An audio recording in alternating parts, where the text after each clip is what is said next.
Very good morning students. Today in our class we are going to see that the continuity of the poem My Computer Needs a Break.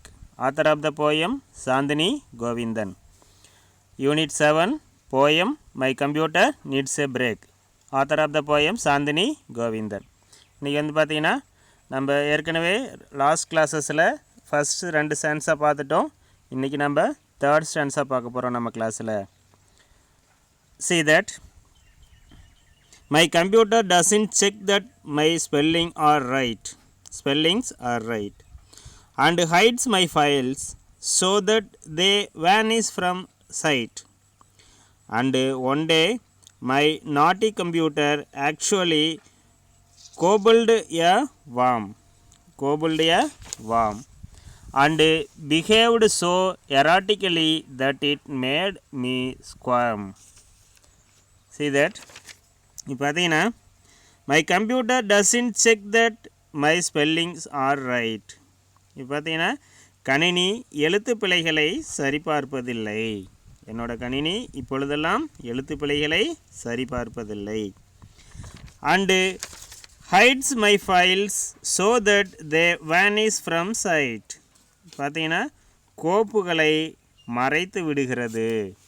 கோப்புகளை வந்து மறைத்து விடுகிறது. அதாவது நம்ம store பண்ணியிருக்கக்கூடிய ஃபைல்ஸை வந்து அதாவது டேட்டாஸை வந்து மறைத்து விடுது, அப்படியே ஃபைலோட மறைத்து விடுகிறது அப்படின்னு சொல்லி சொல்கிறாங்க. And one day my naughty computer actually gobbled a worm. சேட்டைக்கார கணினி புழுவை விழுங்கிவிட்டது. அப்படின்னா கணினி வந்து நம்ம நினைக்கிற மாதிரி புழுவை விழுங்கலை. இந்த இடத்துல வந்து பார்த்திங்கன்னா வைரஸ் அட்டாக் ஆகிடுச்சு. இப்போ எலக்ட்ரானிக் டிவைசஸ் எல்லாம் பார்த்திங்கன்னா வைரஸ் அட்டாக் ஆகிடுச்சுன்னு சொல்லுவாங்க. அந்த மாதிரி பார்த்திங்கன்னா அந்த வைரஸ் அட்டாக் ஆகிடுச்சு அப்படின்னா நம்ம ஸ்டோர் பண்ணி வச்சுருக்கிறதோ கம்ப்யூட்டர்னுடைய ஃபங்க்ஷனோ வந்து பார்த்திங்கன்னா கரெக்டாக ஒர்க் ஆகாது. நாம் சேவ் பண்ணி வச்சாலும் சேவ் பண்ணாது. அதை தான் வந்து வைரஸ் அட்டாக் அப்படின்னு சொல்லி சொல்கிறது. அதுதான் சேட்டைக்கார கணினி புழுவை விழுங்கிவிட்டது அப்படின்னு சொல்லி சொல்கிறாங்க. and behaved so erratically that it made me squirm. தப்பும் தவறுமாய் இயங்கிய கணினி என்னை வளைந்து நெளிய வைத்து விட்டது. பார்த்தீங்கன்னா ஃபஸ்ட்டு ஸ்டான்ஸாவில் வந்து என்னோடய கணினி வந்து ரொம்ப சுட்டித்தனமாக இருக்குது. தகவல்கள் வந்து மலை போல் சேமித்து வச்சுருக்கு. நான் கேள்வி கேட்டு மவுஸை வந்து டச் பண்ணால் போதும் எனக்கான பதிலை கொடுத்தது அப்படின்னு சொல்லி சொன்னாங்க. ரெண்டாவது ஸ்டான்ஸாவில் வந்து பார்த்திங்கன்னா ஞாபக மறதியில் இருக்குது, எனக்கு என்ன செய்கிறதுனே தெரியல அப்படின்னு சொல்லி சொல்கிறாங்க. அது மட்டும் இல்லை, அவங்க ஒர்க் பண்ண ரெக்கார்ட்ஸ் வந்து சேமித்து வைக்க மறந்து போயிடுது.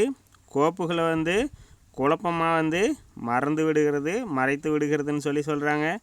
எழுத்து பிழைகளை சரிபார்க்கறதில்லைன்னு சொல்கிறாங்க. இப்போ வந்து பார்த்திங்கன்னா தேர்ட் ஸ்டான்ஸாவில் my computer doesn't check that my spellings are right. எழுத்து பிழைகளை சரிபார்க்கறதில்லைன்னு சொல்கிறாங்க. And hide my files so that they vanish from sight. அதாவது கோப்புகளை வந்து மறைத்து விடுகிறது. அது வந்து பார்த்திங்கன்னா அந்த ரெக்கார்ட்ஸ் வந்து கம்ப்யூட்டரில் மெமரியில் இல்லாமல் போயிடுது. அதுதான் மறைத்து விடுதுன்னு சொல்லி சொல்கிறாங்க. And one day my naughty computer actually gobbled a worm. ஒரு நாள் வந்து என்னுடைய கம்ப்யூட்டருக்கு வந்து வைரஸ் அட்டாக் ஆகிருச்சு. And behaved so erratically that it made me ஸ்குவார்ம்.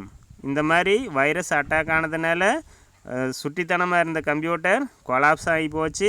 தப்பும் தவறுமா இயங்கிறதுனால என்னை வளைந்து நெளிய வைத்து விட்டது அப்படின்னு சொல்லி சொல்கிறாங்க. ஓகே ஸ்டூடெண்ட்ஸ், இதோட நம்ம ஃபஸ்ட்டு செகண்ட் அண்டு தேர்டு பார்த்துருக்கோம். மீதி இருக்கக்கூடிய ஃபோர்த் ஸ்டான்ஸாக அடுத்த கிளாஸில் பார்ப்போம். ஏதாவது டவுட் இருந்துச்சுன்னா கால் பண்ணுங்கள், நம்ம டவுட்ஸை கிளியர் பண்ணிக்கலாம். தேங்க்யூ ஃபார் வாட்சிங்.